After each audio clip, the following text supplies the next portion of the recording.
Daniel chapter 8. This week we were asked to go through Daniel chapter 8, mark all your key words, do your list making, and also draw pictures, right? Did you all love the picture drawing? Let's see what we've got here for show and tell. Do you all have your pictures available? I know, you guys are fun. Okay. I did a box for each, basically for each verse, and I went line by line through to try to demonstrate what I thought was going on. Yeah, well, they're not that great. Oh yeah, it's colorful. If nothing, it looks like a coloring book, right? I wish Susan were here. Susan Dietz was supposed to be joining us this morning, so I'm not sure where she is, but she's, yeah, she's an artist. There's a picture downstairs above, right next to that little half bath off the kitchen, of a Bible and a window over the top, and I think it's a still life of fruit there. She did that for me. That's one of her but she's very good. Anyway, so here we go. These are mine, but you can see that on mine, they're just little stick figures, and I drew crowns, and I make little statements in each one to help convey what's been said in there, right? What do you guys got? Anything? What did you learn by doing this? Even and did you find that the doing of it was helpful to you? Did you find any kind of insights as you did your drawings that helped you clarify? Yes, no, maybe, no? Okay, we could pass this one on to Caitlin. She might, or I mean, Kaylin, sorry, Kaylin, and see if. Well, it's very close. I'm sorry, but Kaylin's. But you. I drew the earth. Did you? Mine, the goat. On the earth, fast. Yeah, but now when you drew things like the earth with the goat passing over it very quickly, what did that impress to you as you drew that? Something sudden. Oh. That it what? It was something sudden. Yeah, okay, sudden. All right. When I didn't draw it, but when I underlined it here without touching the ground, I had it being on water, so it's coming by ships. Oh, interesting. But now remember, here's a caution word. Don't add into what the scripture does not say. So if he's coming over the surface of the earth, that it didn't tell you water, it didn't tell you ships. Okay, just so you, because that's a learning tool as you go along. One of the things you don't do, it's of course a New Testament scripture, don't add to nor take away from my word, right? You really should. So you want to be really careful that whatever it is that you draw exactly what it tells you, not what you emotionally seem to connect it to, but what you actually see or hear in the writing. So what I did is I simply drew an earth with the goat over it, moving fast. Swift. And that is the idea of swiftness, or maybe even suddenness, but more about the swiftness of it, that he's not even touching the surface of the earth, that he's moving so quickly. And also rapid. The distance, it told me that he was coming from some distance, and geographically north and west of where. Exactly. Now, and was the geography of it helpful for you too, where it said north, south, east, or west on each one of those? What did that help you as far as trying to figure out what was going on? Where they were coming from. A visual was always nice. Say it again. Having a visual. Yeah. It's always nice. Right. Which so direction they were coming from. Yeah, in a way. So what it really should have done for you is whatever direction was not listed would tell you where they're coming from. And the other directions are where he's going to, right? So if it said north, south, and toward the beautiful land, for instance, in one of them, what you know is it's not coming from the east. So where does that tell you he started? Somewhere in the east, because he went west and he went north and he went south, right? So it's just one of those little things that I think when you actually, on mine at least anyway, I put a little compass sort of, and just put north, south, east, or west on each of them to help me see that. Okay. All right. So hold on a second. Let me grab my All right, so now here's what we're going to do, since we are going to stop to watch the video and we want to make sure we get enough time to get everything in here. I'm going to try to expedite this. So what I did was, on your chart, did you notice I have Daniel 2 and 7? I think I have both of those. Yep. Yeah, so I printed a sheet for the students, and in there I filled out for them Daniel 2 and Daniel 7, the basics, okay? Because we've gone over this already several times, and so I can zip past that this morning and not have to spend a lot of time on that. We know those things are in the order that they are. The head of gold is Nebuchadnezzar in Babylon. The breast and the arms of silver, right, come after that. It says, and after you, Nebuchadnezzar, another kingdom. And then the belly and the thighs of bronze, then another, a third. And then the legs of iron and the feet with the 10 toes. So that's in 2. And then in 7, it's those 4 beasts: the lion, the bear, the leopard, and the terrifying beast. Okay. So with those set in stone for us, now let's go to chapter 8 and just kind of go through and talk about the things that we saw in there. We have 2 major characters in this particular one, in Daniel 8. So what we're going to do is, as we move through, we're going to try to cover some of the main things. Word studies. I know they weren't in your homework. Did you? I did it at home though. Oh, I just did host. huh? I just did the word host. Host. Okay. Because that one you got, yeah. See, host and stars, I figured might be an issue. And then the commander of the host. But once you figure out the host, you know who the commander of the host is. However, it's still, those are the kinds of things that can be a problem.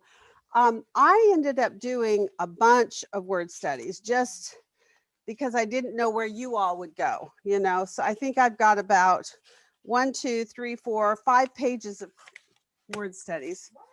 I know. I know. It's called overkill. I looked at subsequent, Susa, Elam, Ulai, the canal, magnified, the conspicuous harm. What did it mean by conspicuous? Enraged, the beautiful land. I also, did any of you struggle with knowing what the beautiful land was making reference to? If you're a Christian for a long period of time, probably not, right? But if you're new in Bible study, that might be a challenge. Then of course, commander of the host, the stars, indignation. I did do that one. Where is it? Oh, transgression is the word, right?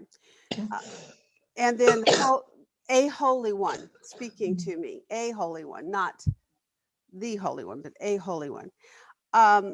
I also just kind of did a list about it pertains to the time of the end. This one was interesting because I looked up the word pertains. Did you do this one? But the word pertains is not an independent word. It's a total phrase, pertains to the end.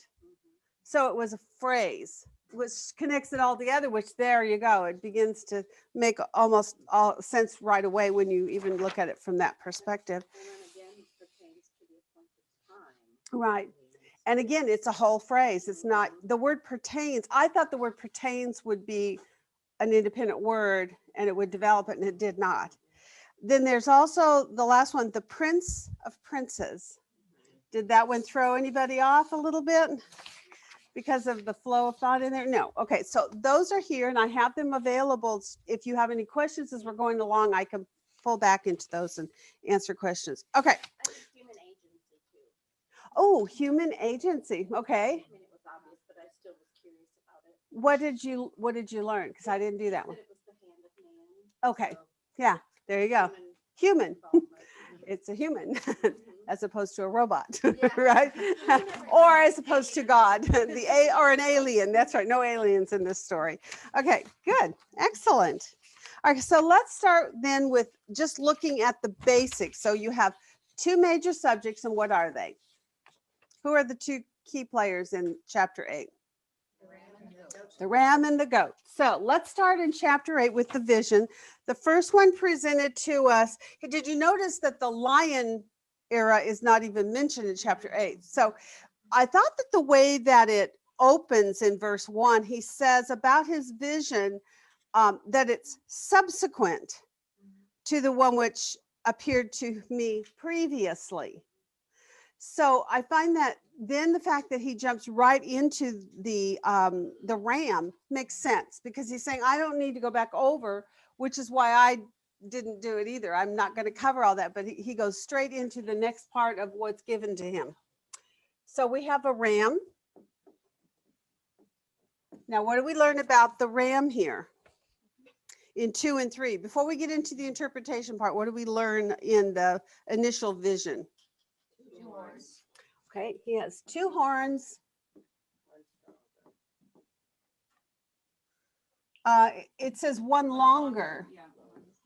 Yeah, longer than the other. Now, when you drew that, was that an interesting looking ram? Yeah, he must walk around with his head tilted, right? Longer one came up last.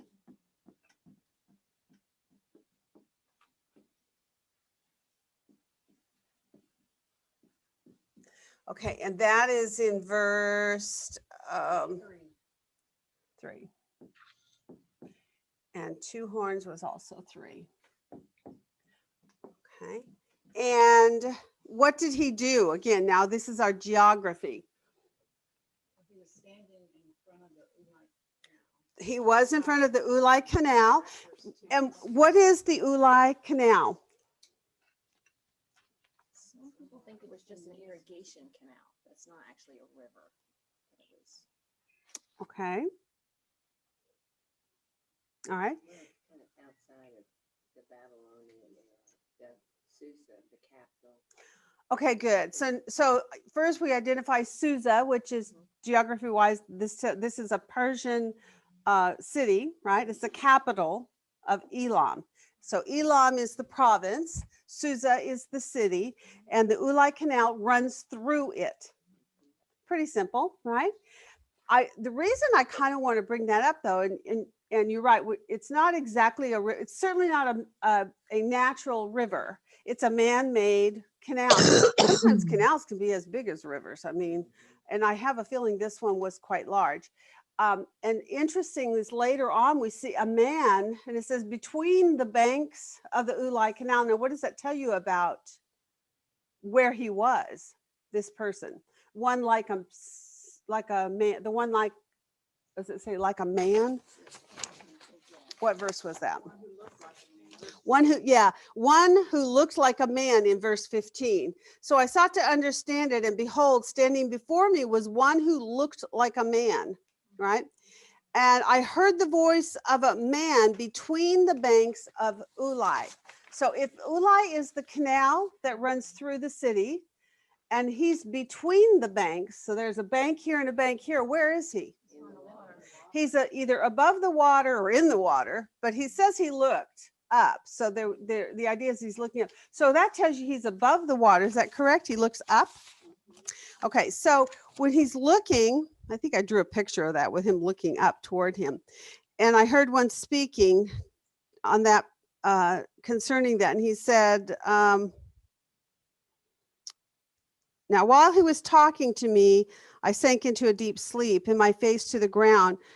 But now this other Holy One approached me. So this one, whoever he was, this man that was above the Ulai Canal or over the Ulai Canal or in the Ulai Canal, either way, he was between the 2 banks, correct? All right, so that's, I thought was just to try to totally get the picture that when you drew that out, it really did, I think, kind of give a stronger impression of what about him?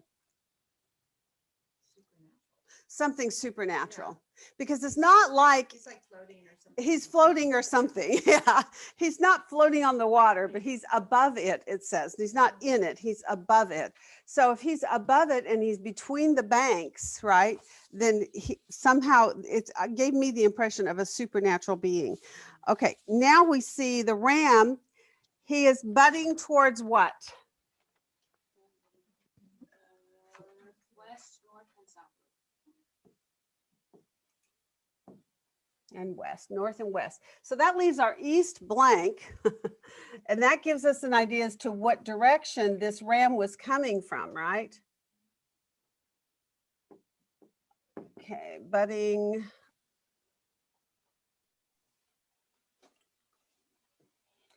west, north, and south. Okay, that's in verse 5. Okay, so that's pretty simple. Interesting. It doesn't get what's, These are so good. oh, what are you looking at? Oh, those pictures. Yeah. Oh, no, they're not so good. But anyway, okay, so she's funny. I wish you'd have been my art teacher in school. My art teacher never said that about my work ever. Okay, so that gives us the first one. Did you find it very interesting as you were going through this then when you moved into the second one that it seems like there seems to be more detail given to us? What is the second thing that appears to us? The shaggy goat.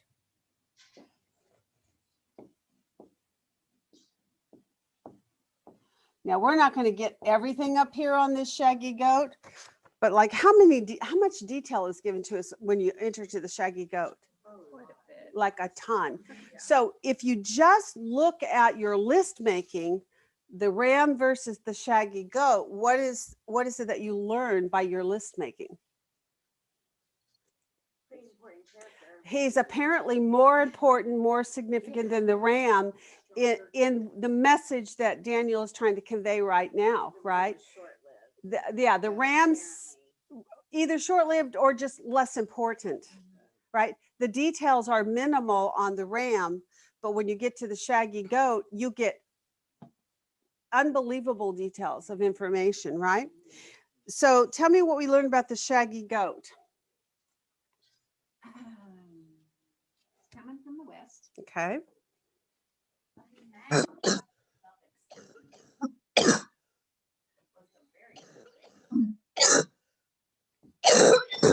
Oh, somebody's got a cough.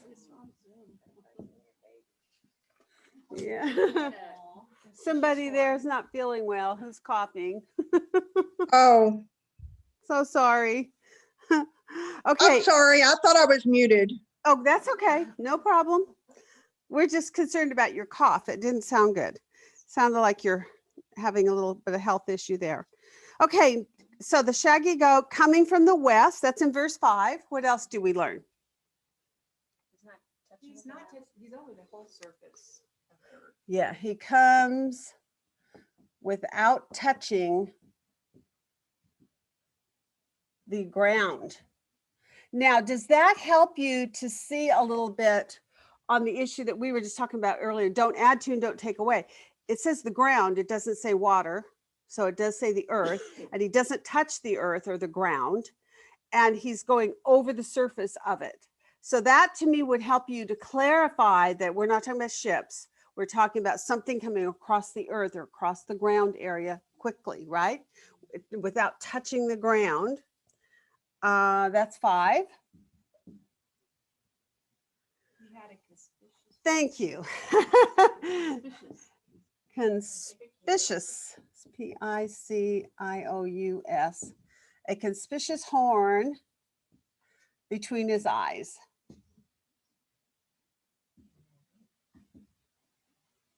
Okay, that's also in 5. So we get all that information just in one verse. When he comes across the earth very quickly like that without touching the ground, what do we see him do when he arrives? He rushes at the ram. Okay, and in the conclusion of it, what does he do?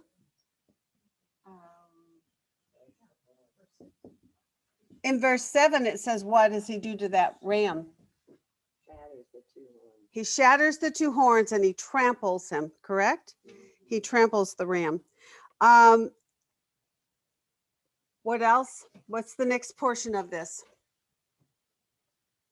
Concerning the horn, what else do we learn next?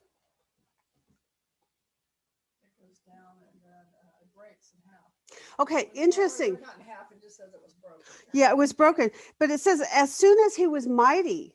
Isn't that interesting? So it's almost like, you know how we always have this perception of in their prime, you know, they're doing really big things, really mighty things. And so it seems like this whoever he is, he's coming and he's doing something, and while he's yet in his prime and he's just become mighty, he's just kind of arrived on the scene and gotten it all kind of handled, then all of a sudden that horn is broken off, right? So he tramples the ram. Then it says the horn was shattered or broken. Okay, the large horn was broken. All right, now I'm cutting my wording down on this. Is that 8, verse 8? Okay.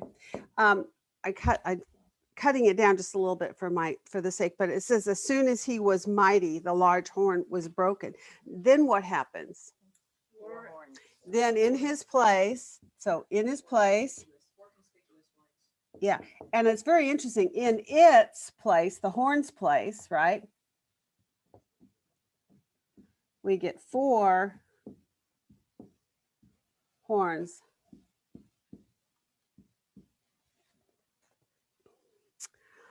You know, that's fascinating how that, I mean, that's right out of the history book, but the way it's pictorially written is fascinating. And It's such a so concise use of wording too. It's like he didn't have to go into a lot of, if I were writing it, I'm more like Paul, I'm very wordy. And I would probably written pages on it before I finally got to the point. But he is very concise on this. He says, look, and as soon as he became mighty, and as soon as he basically arrived, as soon as he was mighty, the large horn was broken, and in its place came up 4 horns. Now, the next point, so I like to use these little arrows when I'm trying to show that there's a progression of things. So we see the 4 horns come up once the large horn is broken. Then what do we see concerning the information about the 4 horns? 4 horns are pointed out to us, and then concerning them what? And the 4 winds of heaven. Pardon? Out of them, it's out of the fourth, one of the smaller one. Okay. Out of one of them came forth. Out of one of them. No, we don't know. So here's what I like to do when I have a thing like that happen, though, is I just circle one and give myself yet again another arrow and say out of one of them. And the reason I like to do that for myself is to say it's not like in chapter 7, right, where there were 10 horns, right? And with that one, what happened when another one came along? Was it out of the 10? It says another one arises. So there's 10 and another one arises, and he subdues and takes down 3, right? But here he says, out of one of them, there comes this other king. Okay, so I think that's significant. It's important that we see definitely 4 kings, or 4 horns, rather, I should say. And on those 4 horns, one of them, then something happens concerning him. He somehow becomes more prominent, doesn't he? Out of one of them, what does he do? Out of one of them came what? Okay. Oh boy. A rather small horn. Now, have we had a horn sounds like this before? Again, back in chapter 7, where the 10 horns and another horn arose, and that other horn was called what? The little horn. And now this one is called the rather small horn. Now, what could happen if you aren't careful about paying attention to the details? You could think that it's the same in just different wording, right? Okay, so this is why it's important to pay careful attention, and also to do your list making and your timelining. Kay asked you at the end of your homework to go back and plug things in, right? Where did you put this rather small horn? In which kingdom did you put it? Greece. Under Greece. Now, with the little horn, where did you put it?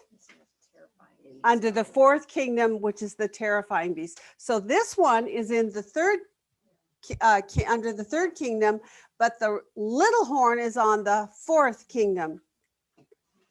And yet, this is interesting. How are you seeing comparisons when you start to go into the details on this rather small horn? How does he compare to the little horn? Very similar. definitely. What kind of similarities did you see? Or do Going you against remember? God, Yeah, that's the big one. yeah, real big one. Stopping the sacrificing and basically going to war against the. Yeah. Yeah, with going to war against the saints. Yep. Apparently, I mean, this one is in verse 10 and 11. It says it grew up to heaven and it caused some of the host and some of the stars to fall to the earth and it trampled them down. Now, we remember seeing trampling down with the little horn as well, don't we? And it even magnified itself to be equal with the commander of the host. So let's talk about the host and the commander of the host. What are some of the details about the commander of the host? How is he described? In that, okay. Yeah, so the rather small horn, see how I want to get the wording on this correct. What does it say? It says it even magnified itself to be equal with the commander of the host. Magnified itself to be equal with the commander of host, right? And what verse was that one? 11. Thank you, Kristen. Okay. And what do you learn specifically about the commander of the host? What kind of things does this rather small horn do? How does he seem to attack? Well, it says that he removed the regular sacrifice from him. Very the interesting. commander of the host, and in the place of his, the commander of the host sanctuary. Ah, so now you have two real key words, don't you? The first thing is you see the commander of the host has he has a sanctuary. And that's what verse? 11. And he has a sacrifice. And that's also in 11, right? All right, and I think when you go down into 13, he says, and then I heard a holy one speaking, and another one said to that particular one who was speaking, how long will the vision about the regular sacrifice, so we're going to put that up here, has not only a sacrifice, but it's a regular sacrifice. And that's in verse 13, a regular sacrifice. And he says, how long will that apply? While the transgression causes horror, so as to allow both the holy place and the host to be trampled. So he says he has a holy place.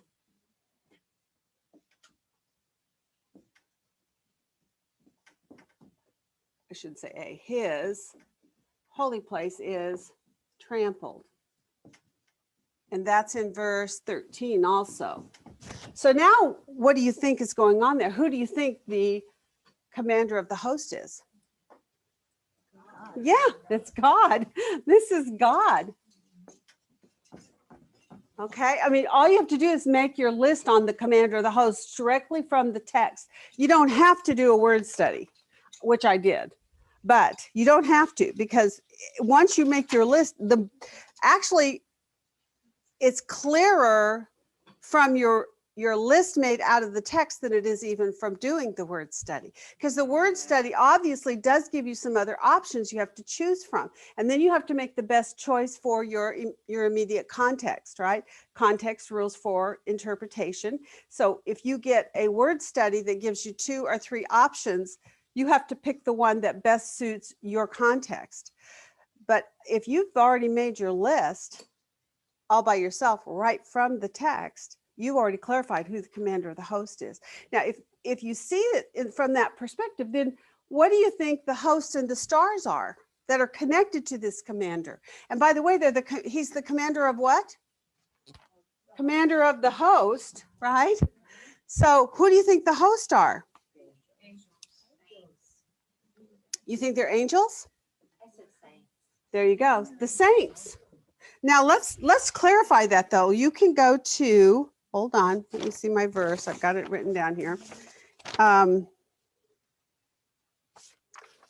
it'll be easier if I look here. Hold on a second, because it's in the interpretation part.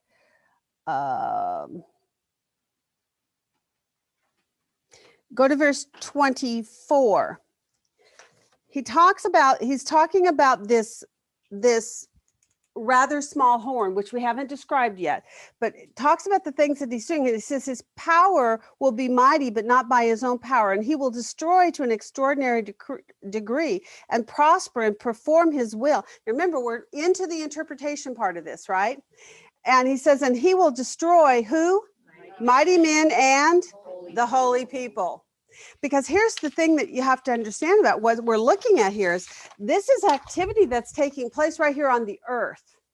And it's a physical contact between a physical person and other physical people. So even though we tend to want to go to angels because that's how we tend to want to do, the logic of the flow of thought here is this is against people who are sacrificing to God in his sanctuary, at his holy place, regular sacrifices, and they're being made to stop doing that.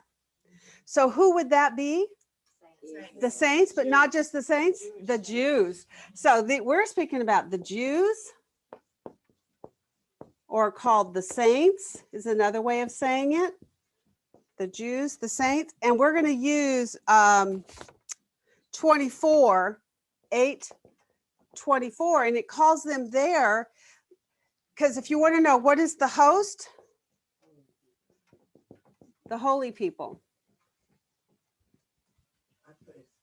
And what are the stars? Your interpretation is giving you right in verse 24. If it's the holy people are the host, who are the stars? Mighty men. Why might we call mighty men stars? Are you a star? Have you ever been a star running a race or doing something at school that you excelled in? Did your teacher ever put your name on a star and put it up on the wall in the classroom? They don't do that. They don't do that anymore. But when you were little, didn't they? Sure. Teach it. Listen, I've been around schools and teachers for a lot of years.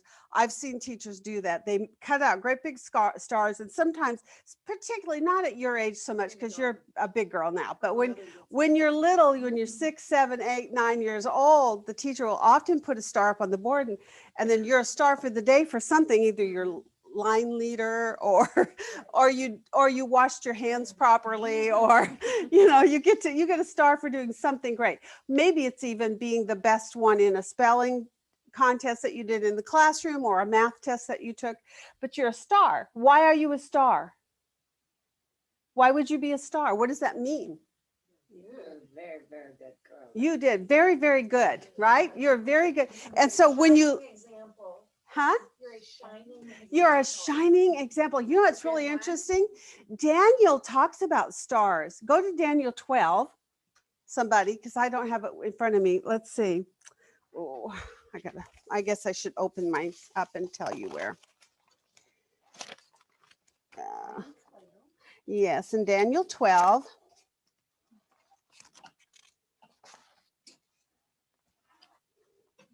Verse 3. In verse 3, it says, and those who have insight will shine brightly like the brightness of the expanse of heaven, and those who lead the many to righteousness like the stars forever and ever. So what is the pictorial imagery there? That being a star is somebody that does something exceedingly well, right? And so here in the interpretation portion of verse 24, he speaks of holy people, but he also speaks of what? Mighty men. Isn't that interesting? So the stars are mighty men. In Revelation 12:4, when it says that the dragon's tail swept away a third of the stars of heaven. Oh, that's a different. Is that different? Because Yep, that's a totally. before Mary gives birth. Yes. Yeah. I wrote it down before I listened to what you said. I can't do that. Yeah.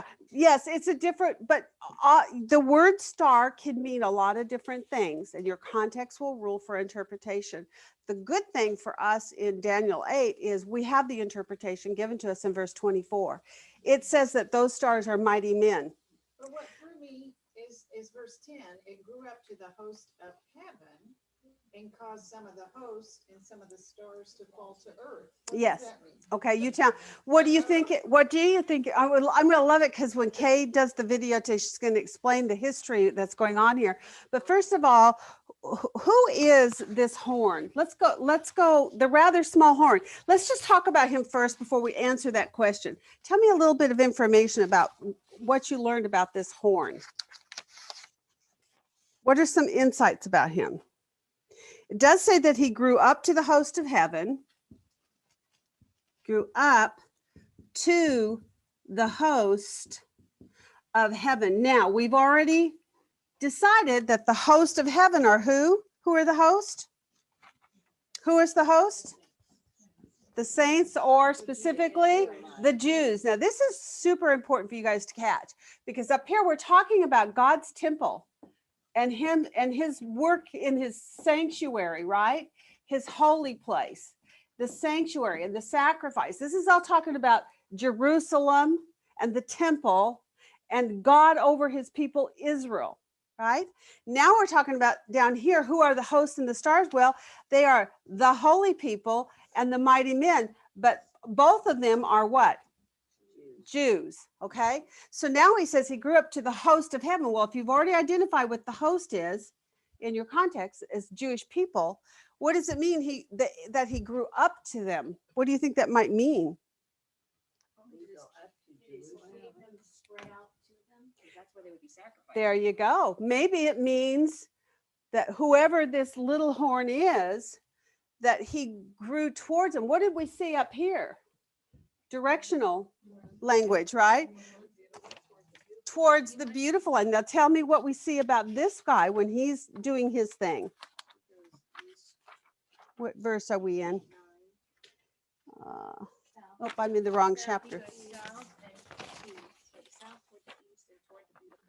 All right, good. So let's put that on here. He grew up to the host and the holy people. And then number 9, it says, the rather small horn, it grew exceedingly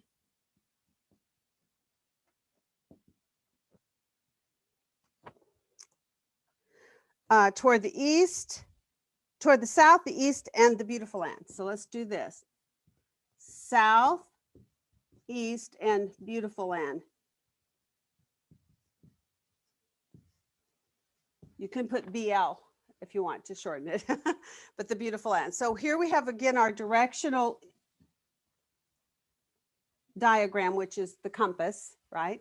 And it's telling you which directions he's growing toward. And in this case, he uses the same language. He grew up to the host of heaven. He grew exceedingly in these directions. Okay, north, south, east, or west. And in this case, it lets us know the beautiful land. Now, what do we know about the beautiful land then? Remember, context is all these events are happening around what nation? Israel. So if Israel seems to be the heart of the conversation of everything that we've looked at, would you say that on the whole, everything that we keep looking at keeps taking us back to the Jews are the center stage of everything that's being told to us, no matter what we look at concerning the host, the stars, the saints, everything points back to them being the Jews. And the beautiful land, therefore, is where? Israel, or maybe Jerusalem specific if you're talking about this. So your geography then, when you're looking north, south, east, or west, and your map is being laid out for you in the text, what do you think it's north, south, east, and west of? What's it? Israel. Well, he's in the east looking west. It's almost due west from Elam over to Israel. Yeah. So the beautiful land, then he's heading in that direction toward the beautiful land. But I think it's also important for you to take note when you make your list, what is the aggression magnified on as far as details of information? What is he talking about what he does in the north or the south or the east? No, he's only giving you details about what's going on concerning where? The beautiful land, the sanctuary, the host, and the stars.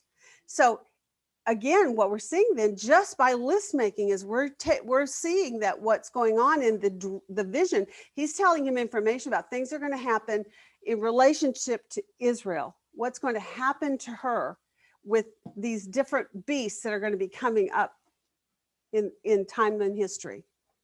Okay. All right. So we see the rather small horn. He grew up to the host of heaven. He caused the host and the stars to fall.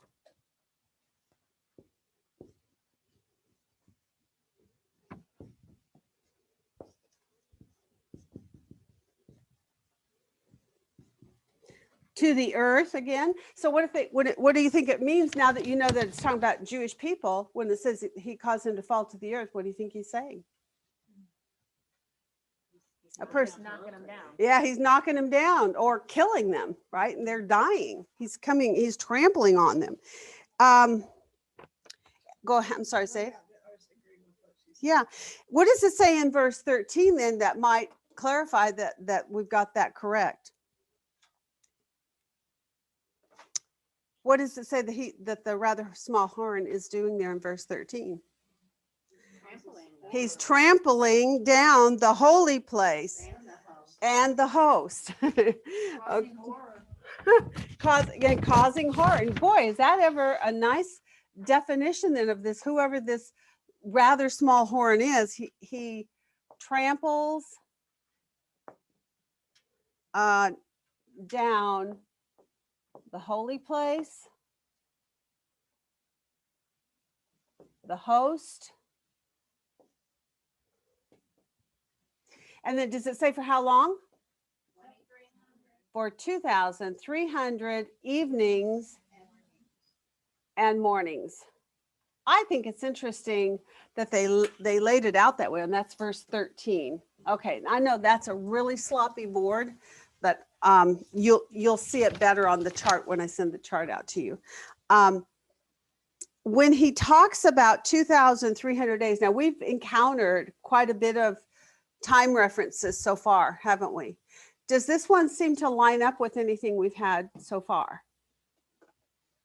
Well, it's not, it's a period of time. It's 2,300 days for the morning and evening, and that's 6.5 years. Could be 6.5 years. And that's if you determine mornings and evenings are independent from one another. But what do we know about God when he speaks about there was evening and there was morning? A day. That's one day. So what is 2,300? Probably one day. Now that's I'm just kind of leading you there because of my thinking on this, because there are two interpretations that commentaries will give to you. Did y'all find that when you did your commentary work? So the first one was it could be 6 years. But if you take it the other way, where it's evening and morning is one day, and therefore 2,300 days is a total of how many years? 3 years. So now, I'm not doing the math. I think you're saying the same thing, but I know you're trying to distinguish. yes, I am, because one of them results in 6 years and the other one results in 3 Counting a morning and an evening, like split as one day. Are you, okay, so if you do the math with the 2,300 evenings and mornings, so you just take 2,300 and divide it by 360, that gives you that 6.5 years. Right. So are you saying we need to divide that in half first? Yes. Because God is counting and evening and morning Mhm. and adding it up to 200, Yeah. 2,300. Yeah, I guess that's what they say. So, but here's the cool thing. Either one works. And go figure, right? God is so good at doing this. I don't know how he does this because I guess he's God. But when Kay gives you an explanation, she does a better job than I will do on it. But what happens is there are two possible interpretations. One leads you to a 6-year total. The other one leads you to a 3-year total. But my point is, does either of those match with what we've already looked at before? When we looked at time times and half the time, how long is that? 3.5 years, different than 3 years, right? So when you go back to that phrase, and these things pertain to the times of the end, how does that explain that word pertaining? It's part of, but not the Yeah, final. it looks like, but it's not right? It's something that's similar to, but not.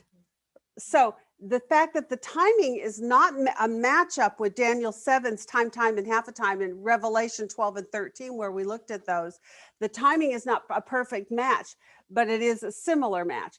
The thing that I also find interesting is the fact that what God does do is he distinguishes the day, he sets a determined amount of time. Now, whether we interpret it correctly or not really doesn't matter. But the fact is that God says it will be for, he says, Daniel, give Daniel the interpretation, says the man over the Ulai Canal, right? And he says, it will be for 2,300 evenings and mornings. And when he gives him that, he gives a defined, limited time frame, which is well, what does that tell you about the whole scenario there? What is the impression that you get about who is God in all this and what's going on? And He's got the whole history already written. yeah, it's just as if God is sovereign and he's all knowing and he determines the time, the appointed times. And he actually says that in here. One of my lists, I went through and listed all those statements about this pertains to, and each one of those, it says, and the appointed time that God is assigned for this event to happen. And it kind of takes me back to when we looked at Nebuchadnezzar, where he says, so many 7 periods of time will pass over you until you will lift your eyes, right? And so it's like, God knows how long it's going to take you to humble your heart. And he's in this prophetic dream that he gave to him. He's saying, I'm telling you, this is what's going to happen. And when these 7 periods of time are accomplished, then you will lift your eyes, right? All right. There is a limitation to it. There's a limited time for the working of this rather small horn. Did we see that in Daniel 7 with the little horn? Is there a limited amount of time that's given to him? Yes. So again, in both cases, we see God limiting a time, defining a time, and setting in place basically a measurement of, I'm in control of this, you're not, right? And I will allow you to go so far, but then I'm going to put an end to it at a certain designated time. All right, so that's the rather small. Now let's go into interpretation, because we've looked at this. We've looked at the rather small horn. I'm just going to put a little yellow box around it. I don't know if you can even see that from back there, but the rather small horn seems to be something, it's almost as if they present this shaggy goat. They talk about the large horn, and as soon as they explain to you that, that there is a conspicuous horn, but it gets broken off. And in its place are these 4 horns that show up. And then as soon as they state that, then they go, oh, but out of one of those will be this rather small horn. And so then all the detail that's given to you is concerning what? The rather small horn. So it seems like there's a progression of information that takes you to the grand finale. This is what I want you to focus on, Daniel, is this rather small horn, because he has something to do with things of the time of the end, things which pertain to the time of the end. How might you explain that in your own words? If it's something that pertains to the time of the end, but it's not the time of the end. A foreshadowing. There you go. It's really a foreshadowing. Why do you think God does that? So that we can see the real thing that's causing the shadow when it does happen. Yeah, so that when it happens, you will know. I love that God says that over and over in his scriptures, even in the New Testament. Jesus says, I'm telling you these things now so that when they come to pass, you will know, right? You will recognize it, you will see it, and then you will realize I am God, who I claimed I am. And you can put faith and trust in everything that I have said to you. If I have said to you, I'm going to go from here to another place to prepare a place for you. And when I go, I shall return and take you to myself, that you might be where I am also. Guess what? If he said that, what do you now know? That that's exactly what he's going to do. And so when he gives you a foreshadow of something, as he's done here, he's saying things which pertain to it. He's giving you enough of the picture that you will understand what's going to happen at the end time. Now, what do we know then is kind of the activities that are going on at the end? What are we looking for as we approach those days? Okay, there has to be a temple, right? Okay, that's a good point. I hadn't thought of that one. Yeah, although it's obvious, but yes. Sacrifices.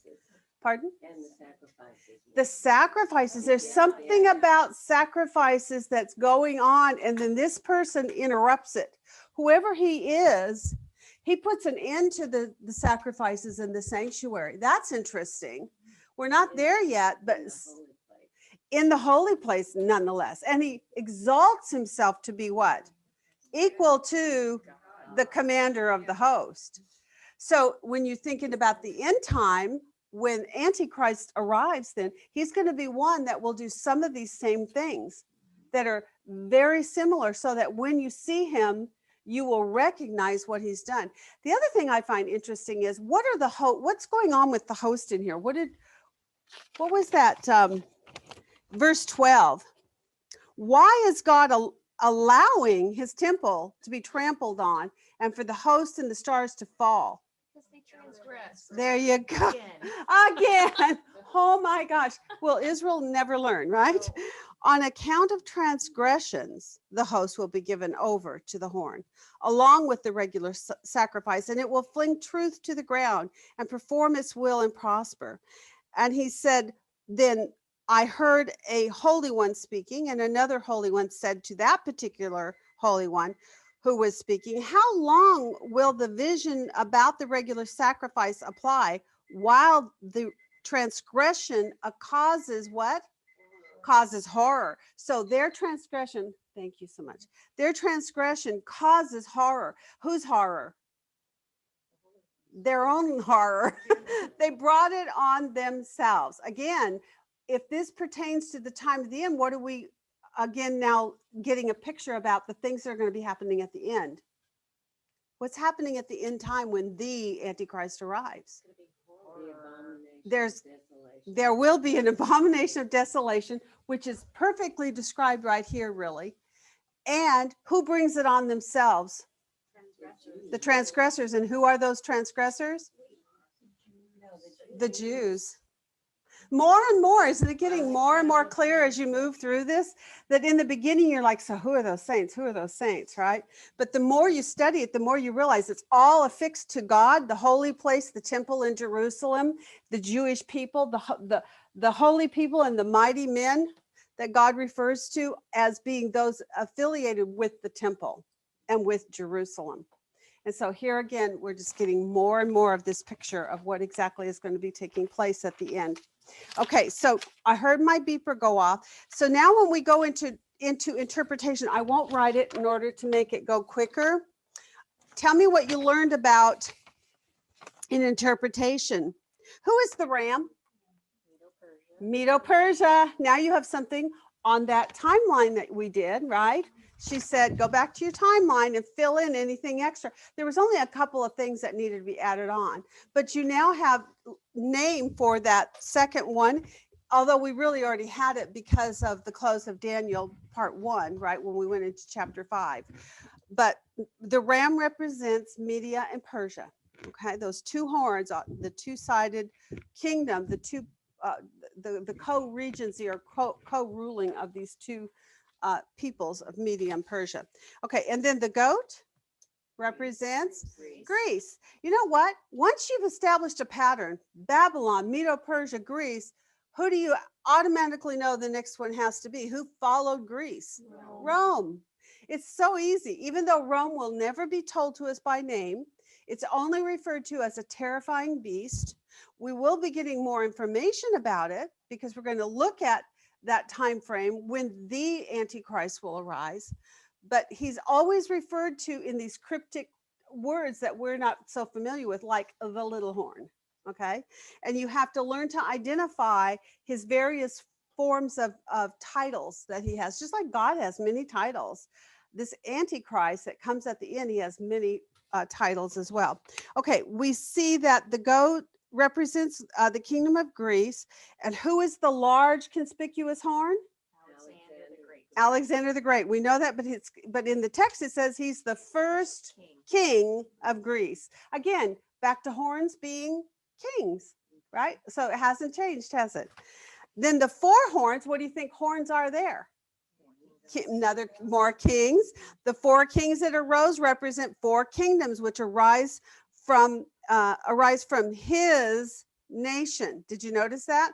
And I capitalize on that because what we're doing is we're staying again then within the kingdom of Greece. We're not going beyond it. So they're not four kingdoms, they're four kings. And They literally are four kings. They use the word kingdom because that's another way to translate it. And remember how I said often they will vacillate. They'll say a king, he's a king over a kingdom. And yet in this kingdom, it's still what kingdom?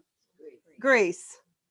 So apparently there's a king, Alexander the Great, and what follows him when he is broken off is four other kings who somehow divide up his kingdom and rule in it, right? And it says, but in the latter period of their rule, those four kings, what happens? Small, rather small. Now, here's something interesting. He's rather small, right? So if he's rather small, that's saying rather small in comparison to whom? His other three co-regents workers, right? And yet the emphasis is placed on him, even though he's rather small. So why do you think that is? Why is the emphasis placed on him, even though he's probably in the eyes of the world, he's less important? There you go. Back to Israel again, because of the treatment that he will inflict upon Israel. So he becomes significant and big to us because he's attacking Israel. But in the scheme of things, when you go back historically and study about him, he's a rather small horn. He has maybe a smaller kingdom, or he doesn't really promote him. He doesn't come across as the big leader of the pack, so to speak. Okay. A king will arise, and then we're going to get the history on that with Kay, and it pertains to verse 17. What does it say? What is your clock on in that? The time of the end. And verse 19, the appointed time of the end. And verse 26, many days in the future. So make sure you get your clocks on all your time references. Make sure all your horns have little crowns so that you know that they're speaking of kings. Understand that we are talking about two kingdoms, not multiple. Even though it breaks down with four rulers within that kingdom, it's still one shaggy goat, and that is Greece. So we have Medo-Persia with very little information. All the emphasis is going to be placed on the kingdom of Greece. And the purpose of that is to point out this rather small horn whose activities pertain to the things that will come at the end, at the time of the end. Any questions? You all did good. Wasn't that a fun one? That was a really fun one to do, I thought. All right. I hope that's good enough for everybody. Thank you guys for coming and joining us.